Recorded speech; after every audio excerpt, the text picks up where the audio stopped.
Buongiorno da Sicilia 24, le principali notizie. 16enne ucciso per errore a Capizzi, nel Messinese ferito un altro ragazzo, a sparare un ventenne, fermato insieme al padre e al fratello che lo hanno accompagnato. Gli inquirenti non era la vittima designata. A Catania, nel quartiere Enesima, garage trasformato in magazzino della droga, nel frigo oltre 4 kg di marijuana e hashish, arrestato un uomo di 57 anni. Mazzara del Vallo, parla il marito della professoressa morta di tumore che fece scattare l'inchiesta sui ritardi nei referti dell'ASP di Trapani, colpa degli errori di altri. L'aeroporto di Comiso riparte con i voli diretti a Milano Linate in regime di continuità territoriale con tariffe agevolate per i residenti in Sicilia. Si chiude il quarto weekend di Le Vie dei Tesori, a Palermo visite guidate a Palazzo Francavilla alle dimore del Gattopardo. Calcio, Palermo travolgente al Barbera, la squadra di Inzaghi rifila 5 reti al Pescara e festeggia assieme ai tifosi i 125 anni del club rosanero. Bicchiere mezzo pieno in casa Catania dopo il pari beffa di Caserta, il mese di ottobre ha regalato ai rossazzurri 13 punti. Vittoria pesante del Trapani 2-1 sul campo del Crotone, sconfitto in Campania il Siracusa.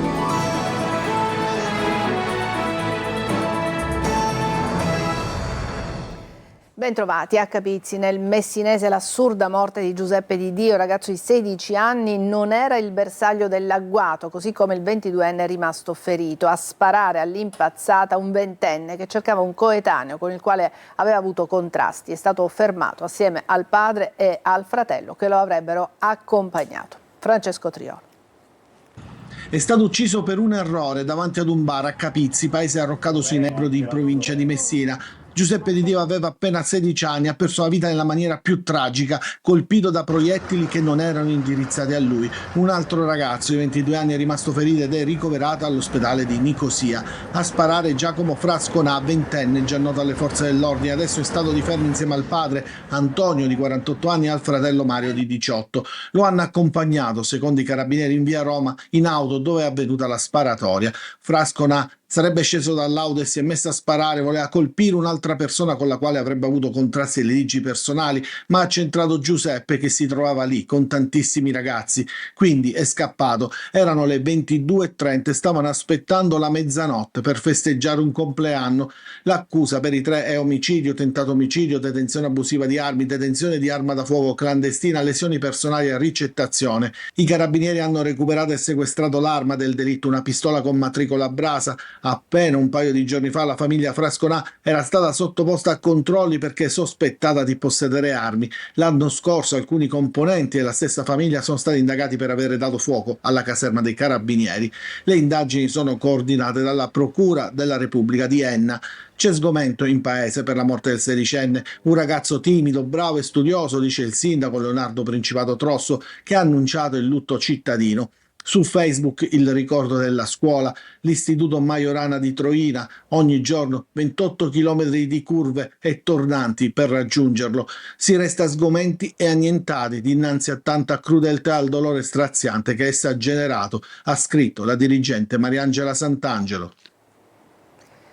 Nuovi controlli a Palermo per cercare armi e droga allo Zen dopo l'omicidio di Paolo Taormina avvenuto davanti al locale gestito dalla famiglia, ucciso da Angelo Maranzano, il 28enne residente nel quartiere periferico di Palermo. L'attività interforze condotta dalla Polizia di Stato, dai Carabinieri e dalla Guardia di Finanza vede l'impiego sul campo di circa 200 uomini, unità aeree e cinofile, antisabotaggio e antidroga. Sono impegnati anche gli elicotteri per i controlli e le riprese dall'alto. A Catania utilizzava il garage di casa per conservare chili di stupefacenti individuati grazie ai cani antidroga della Polizia di Stato, Maui e Ares, 4,5 kg di marijuana e diversi panetti di hashish pronti per lo spaccio. Sentiamo Desiree Ferlito. Ha trasformato il garage di una casa in un magazzino per conservare chili di droga. Ma il deposito è stato scoperto dagli agenti della Polizia di Stato grazie alle unità cinofile antidroga durante delle operazioni di pattugliamento nei pressi di Via Selvosa a Catania. Giunti nei pressi di un box, i cani poliziotti Maui e Ares non si sono sbagliati riguardo alla presenza di droga al suo interno. Il proprietario, un catanese di 57 anni, nel giro di pochi minuti è stato individuato nell'abitazione vicina in compagnia dell'anziana madre. All'interno di un frigorifero una grossa busta di plastica con 305 involucri di marijuana e 5 panetti contenenti hashish, subito individuati dal fiuto infallibile dei 2 cani della Polizia di Stato, per un totale di 4,5 kg di droga, pronta per essere immessa nel mercato dello spaccio. L'uomo è stato arrestato per detenzione di sostanze stupefacenti ai fini di spaccio. I carabinieri del comando provinciale di Catania hanno arrestato 5 persone per rapina aggravata in concorso e porto illegale di armi in esecuzione di un'ordinanza di custodia cautelare in carcere emessa dal GIP del capoluogo etneo. La procura ritiene di avere ricostruito l'operatività di un gruppo criminale che si sarebbe riunito con lo scopo di commettere rapine ai danni di imprenditori. Nell'esecuzione dell'ordinanza sono stati impegnati oltre 70 carabinieri del comando provinciale di Catania. E parla ai nostri microfoni il marito di Maria Cristina Gallo, la professoressa di Mazara del Vallo morta di cancro che fece scattare l'inchiesta sui referti in ritardo all'ASP di Trapani. Ecco l'intervista che in versione integrale è andata in onda nella trasmissione Il Punto. Mia moglie, dice l'uomo, ha pagato errori di altri. Il servizio è di Simona Mazzone.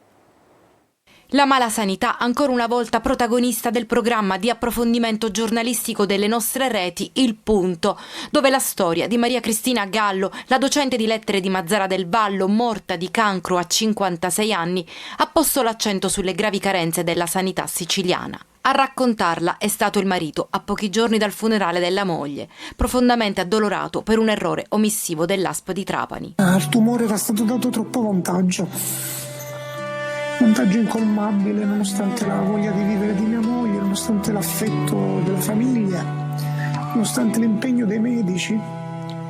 Il tumore era già diffuso. Maria Cristina forse si sarebbe potuta salvare se la biopsia a seguito di un intervento per un fibroma all'utero le fosse stata consegnata in tempi regolari. Invece il referto medico è arrivato dopo 8 mesi, quando ormai era troppo tardi. Mia moglie ha pagato una serie di errori fatti da altri, una serie di cose non fatte che equivalgono comunque ad un errore. E noi lo abbiamo scoperto per caso che questo ritardo era un ritardo sistematico.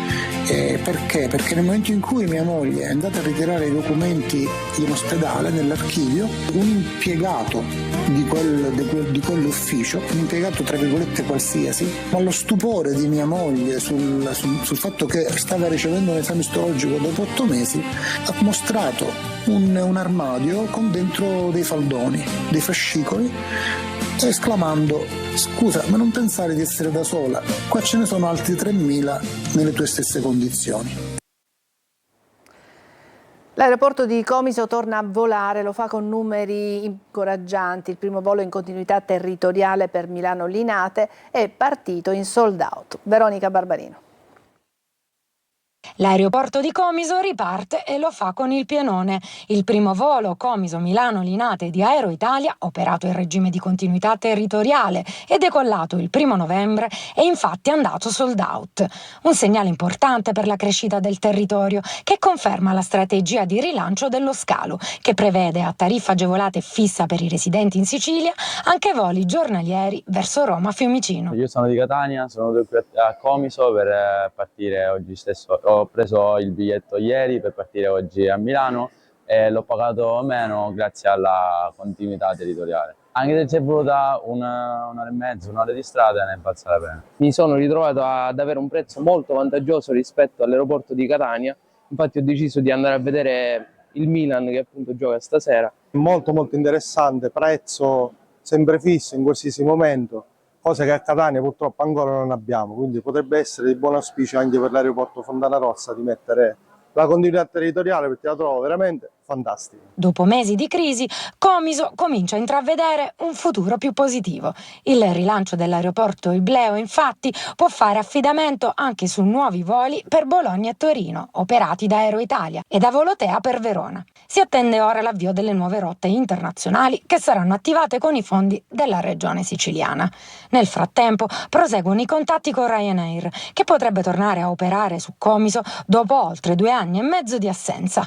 Nelle prossime settimane settimane ci saranno nuovi incontri anche con la società di gestione SAC per presentare una proposta di rete che includa sia Comiso che Catania. Brevissima pausa e torniamo subito.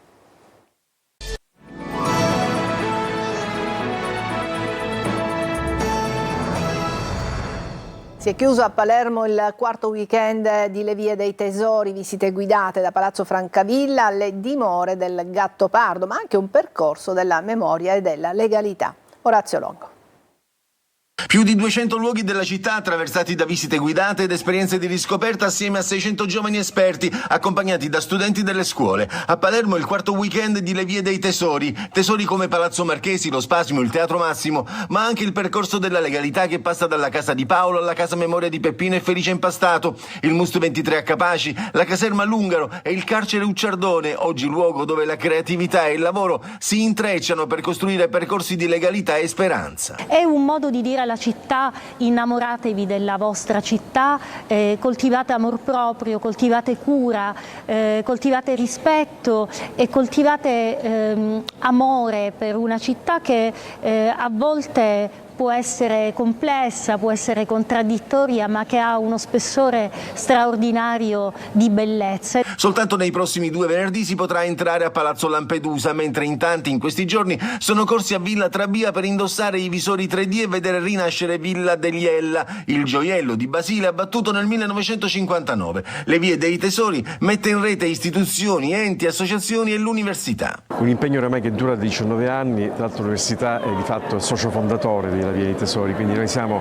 lieti di partecipare anche quest'anno, e quest'anno per noi è un anno particolare perché tenteremo insieme alla Via dei Tesori di trasformare Palermo nella prima città italiana biodiversa. Immancabile la passeggiata sulle tracce del Gattopardo, ma anche dei Beati Paoli, poi lo stagno di Santa Rosalia, Villa Bonocore Maletto e Villa Bosco Grande. Nel laboratorio Gazebo al Politeama, la città di tutti, con i bambini divisi in gruppi a esplorare Palermo attraverso 5 tavoli legati ai sensi. Ancora una brevissima pausa e poi il calcio.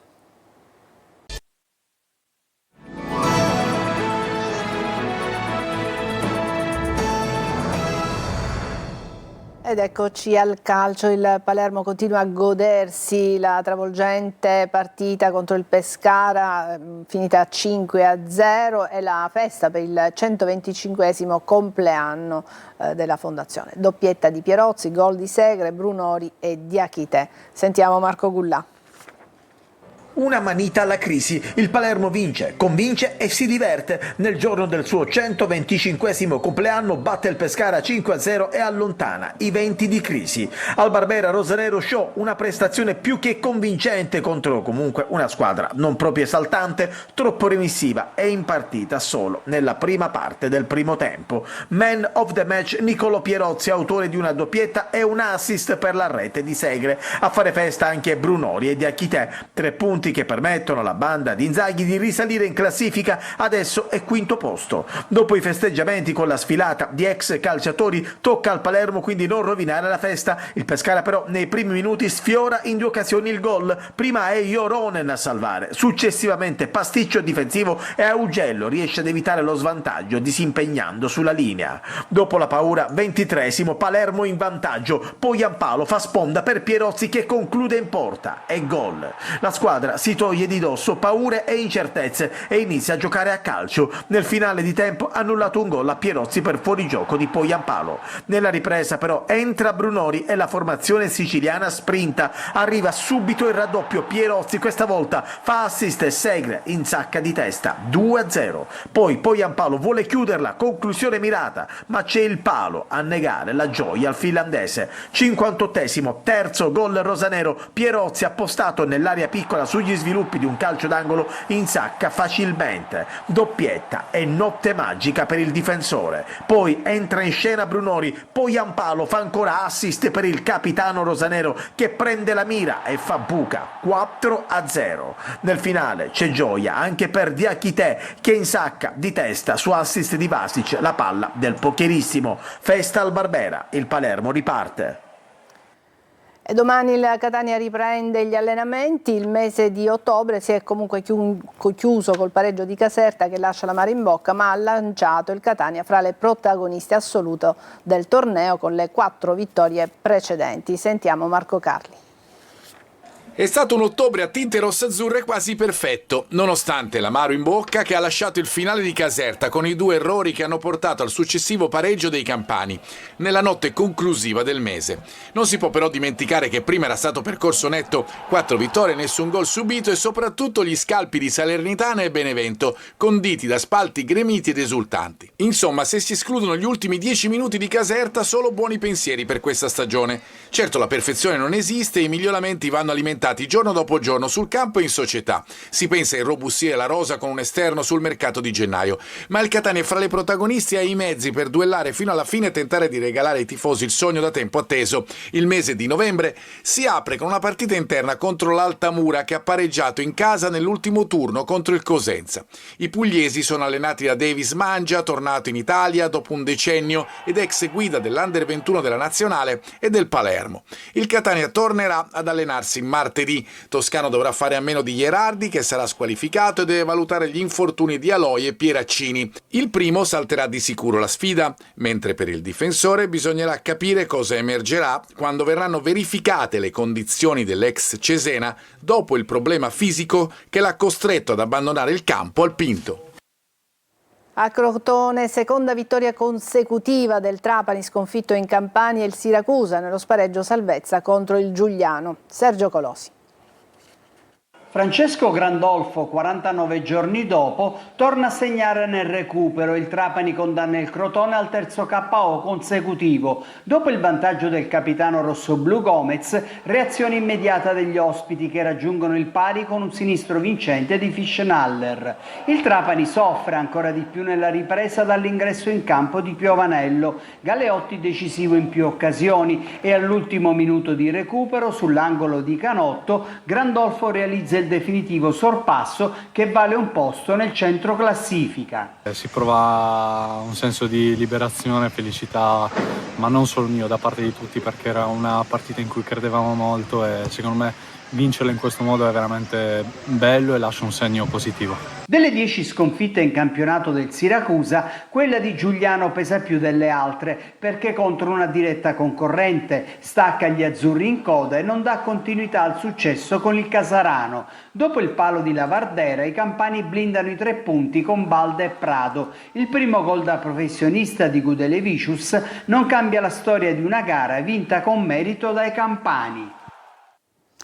Ci fermiamo qui, è tutto per questa edizione di Sicilia 24. Grazie per averci seguito, buona giornata.